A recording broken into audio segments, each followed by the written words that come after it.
Au nom du Père et du Fils et du Saint-Esprit. Amen. Le Seigneur soit avec vous et avec votre esprit. Nous célébrons aujourd'hui le 33e dimanche du temps ordinaire de l'année C.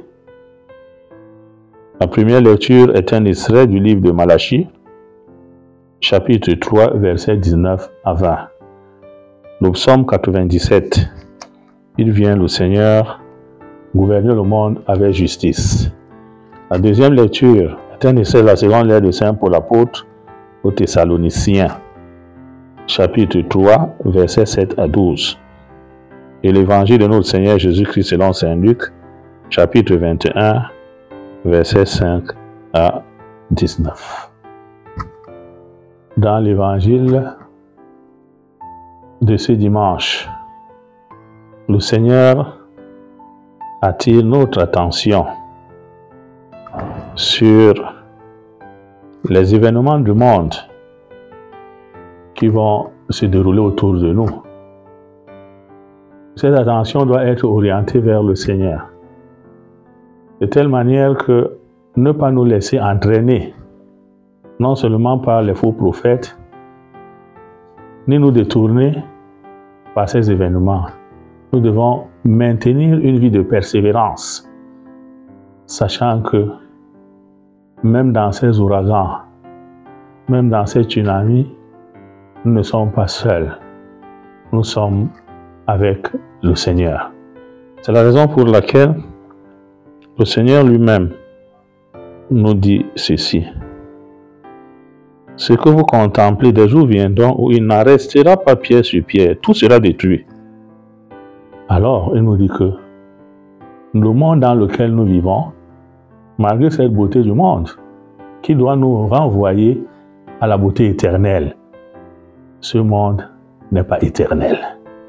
Mais ce monde doit nous donner le vrai goût du monde qui est éternel, c'est-à-dire le royaume de Dieu. Et nous voyons la préoccupation des disciples quand Jésus tient un tel langage. Maître, quand cela arrivera-t-il? Et quel sera le signe que cela va arriver? Et le Seigneur invite à ne pas se laisser égarer. Nous devons toujours savoir que le Seigneur ne nous lâche pas, il ne nous abandonne pas. Dans la souffrance, dans les persécutions, surtout quand nous sommes à son service, il ne nous laisse pas sombrer dans la honte, dans la confusion, dans l'humiliation. Il est là pour nous relever, pour nous protéger et pour nous accompagner. Et n'oublions pas que ce jour du Seigneur, c'est un jour qui se réalisera. Parce que le Seigneur est fidèle à sa parole et à ses promesses. Dans la première lecture, le prophète Malachie nous dit ceci. Voici que vient le jour du Seigneur, brûlant comme une fournaise. Tous les arrogants, tous ceux qui commettent l'impiété, seront de la paille. Donc, quand ce jour du Seigneur arrivera, le Seigneur lui-même choisira ceux qui ont persévéré et qui lui sont restés fidèles. Donc, persévérons aussi dans notre vie de foi, persévérons dans ce que nous faisons. Ne vivons pas dans la peur, ne vivons pas dans l'insouciance, mais vivons en sachant que nous sommes des pèlerins sur cette terre et que le moment venu, nous serons heureux d'aller à la rencontre de notre Seigneur. Et le psalmiste de dire, il vient le Seigneur gouverner le monde avec justice. Le monde n'est pas gouverné par les orgueils, les arrogants. Même si quelquefois, la puissance humaine les trompe.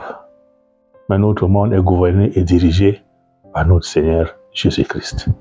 Et c'est ce que nous devons comprendre et intégrer dans notre vie quotidienne. Que le Seigneur nous donne la grâce de savoir qu'il est au cœur de notre vie. Que le Seigneur nous donne la grâce d'accueillir même les événements de la vie avec les yeux de la foi. Et que le Seigneur nous donne la grâce de savoir que si nous lui restons fidèles, rien ne pourra détruire cet amour qui vient de lui. Loué soit Jésus-Christ.